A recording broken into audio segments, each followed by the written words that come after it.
Good morning, everyone.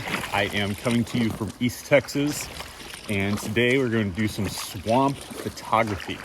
One of the reasons I wanted to come out here was because most of the photographs I had seen of these swamps are done telephoto, and I really wanted to do and try my hand at finding some wide angle compositions.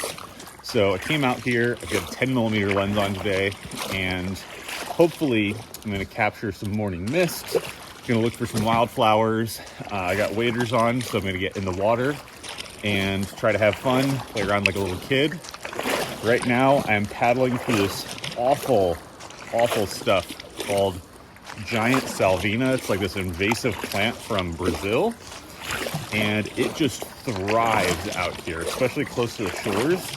So it makes paddling really obnoxious, getting out from the kayak launch into the main part of the lake. So this kind of sucks, but I'm excited to show you guys what's out here.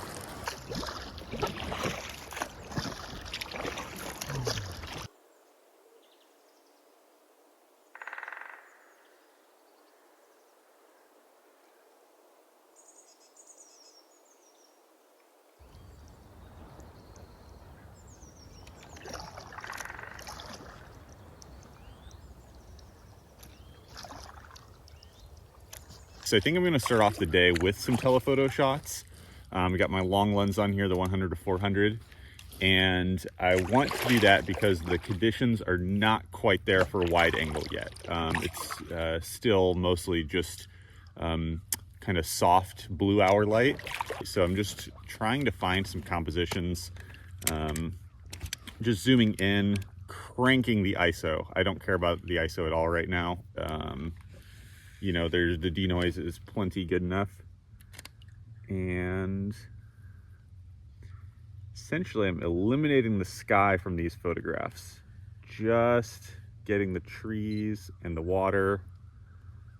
And I'm all the way up at like 2000 ISO. And I'm doing a method, it's super advanced. It's called pray and spray. Just means shoot a ton and pray that one of them is sharp. Let's see. The raw file for this was honestly pretty unimpressive, but I ended up going in a more high-key editing approach for this, and it's something that I'm actually really happy with. You feel like a kid in a candy store out here sometimes. It's just so much fun to photograph this stuff.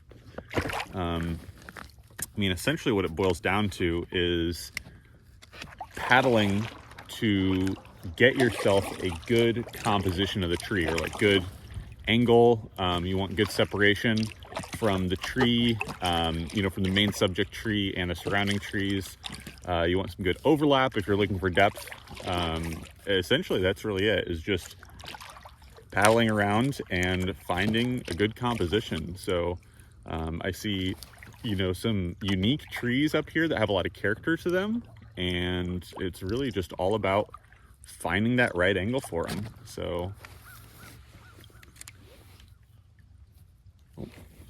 sometimes your kayak turns without you wanting to. Just gotta turn it back.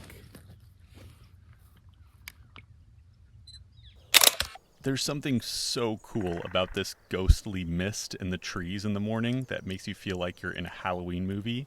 But at this point, it was enough long lens photography, and it was time to switch over to my wide angle lens.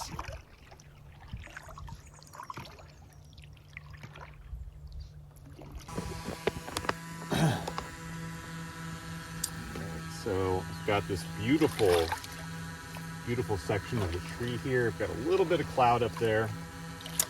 And so essentially I'm just trying to use this as framing and foreground. The raw file on this was pretty difficult to work with, but with the finished product, I'm actually pretty happy. There's a few issues in terms of sharpness and noise, but overall, I think it looks pretty nice.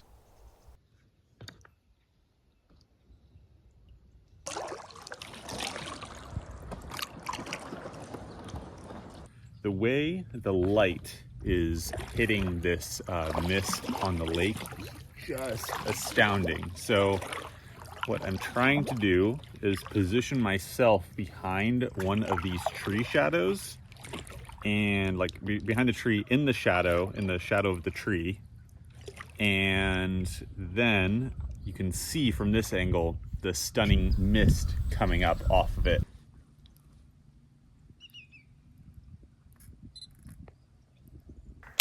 I really loved how the mist on the water was being lit up by the sun, and all of that Spanish moss that's hanging from the trees was just kind of glowing in that early morning light.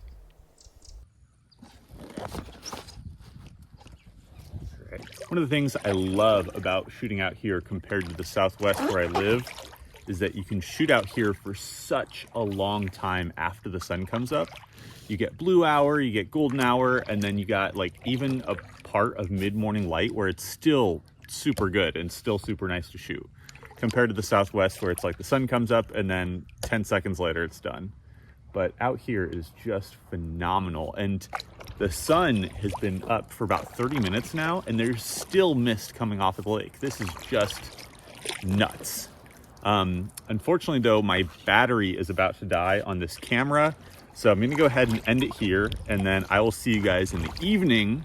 We're gonna get into some wildflowers. We're gonna get really, really deep into the muck. 6 hours later.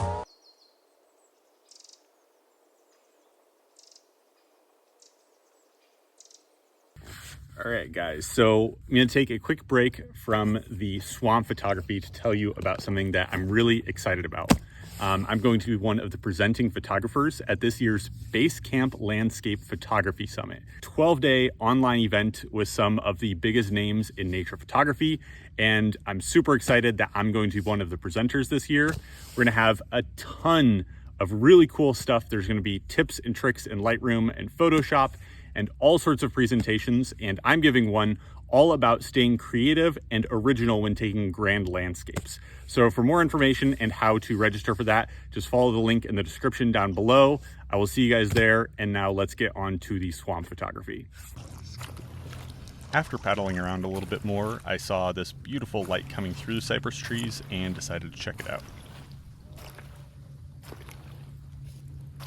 Okay, guys, this is what I love so much about photography, is just coming across a scene that you didn't envision, that you didn't plan about, but there is just this kind of meeting of cypress trees here, and the way the sun is coming through and creating these leading lines from the Spanish moss. So the Spanish moss is casting shadows along this invasive plant that they were spraying pesticides on earlier today.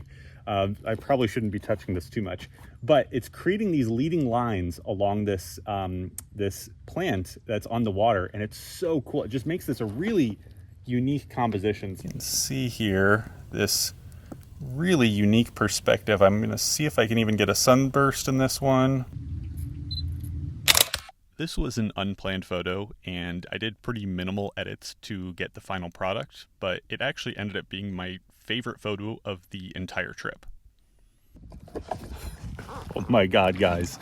I am so excited. I think I found like the mother lode of these wild flowers out here. They're so beautiful, these bright pink flowers. Let me show you guys. Look at all those little flowers. So essentially, this is the tree, so that's gonna be the main subject. I've got flowers in the foreground and the sun setting over there.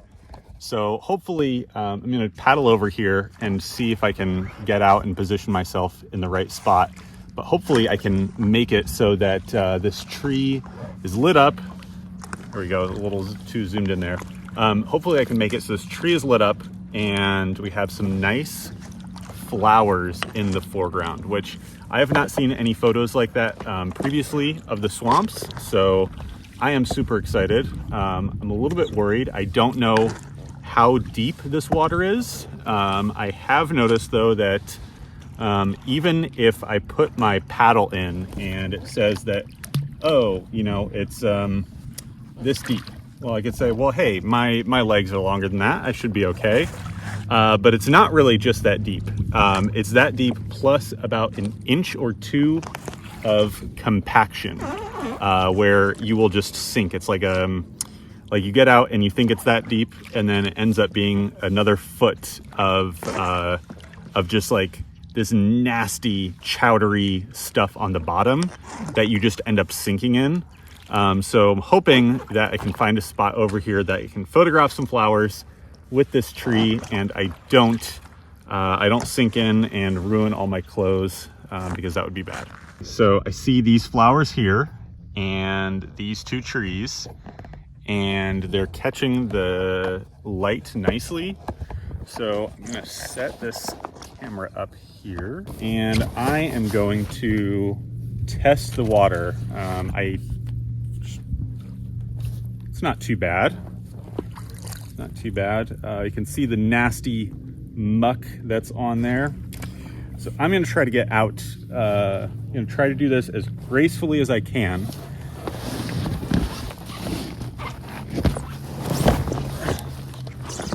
Gracefully as I can, I said. And let's just, right. Ooh, oh God. Okay, I've dealt with worse. That wasn't actually that bad. There are these beautiful flowers though. So I'm going to flip the camera around. Oh, it stinks too. Oh, it smells so bad, guys. Like me stirring up the muck on the bottom, you can just smell the rancidness. Oh, it's disgusting. Just gotta extend the tripod legs down, and they're gonna get nasty, but that's just part of the job. And I'm sure some of you guys are asking, hey, Nicholas, aren't you in this swamp with a bunch of alligators and stuff? And I say, yes, there actually are alligators in here. I've seen 3 alligators in the last 14 days that I've been here, and they've all been quite small. And every time I got anywhere near them, they ran away super quickly. One, it's cold, so they're more dormant. And also, a lot of them are just hunted for food out here. They don't want to be on your dinner plate.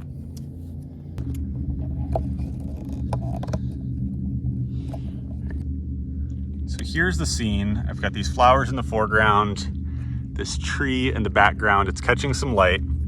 And here is kind of the composition.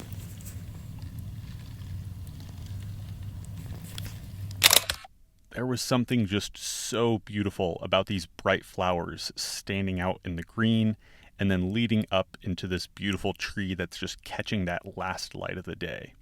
It took a bit of effort to get this shot, but I'm really happy that I did.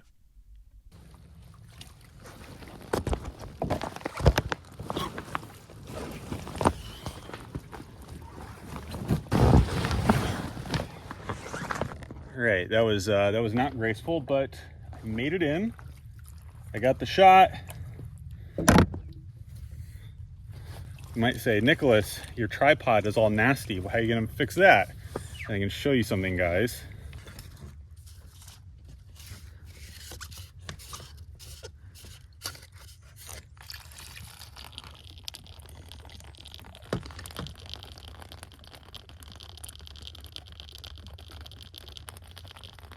So I think with that, it's time for me to get out of here. I need to go back to the car and drive back to Utah. But thank you guys for watching this ridiculous swamp adventure. Make sure to check out my website, warnerwildernessphotography.com. And you can sign up for my newsletter where I will post, just a few things, maybe once a month, once every couple months, just for small workshops or little adventures and expeditions where you can join me and get yourself in these stupid predicaments getting waist deep in swamp water. So thank you guys for watching. Thank you for tuning in, and I will see you next time.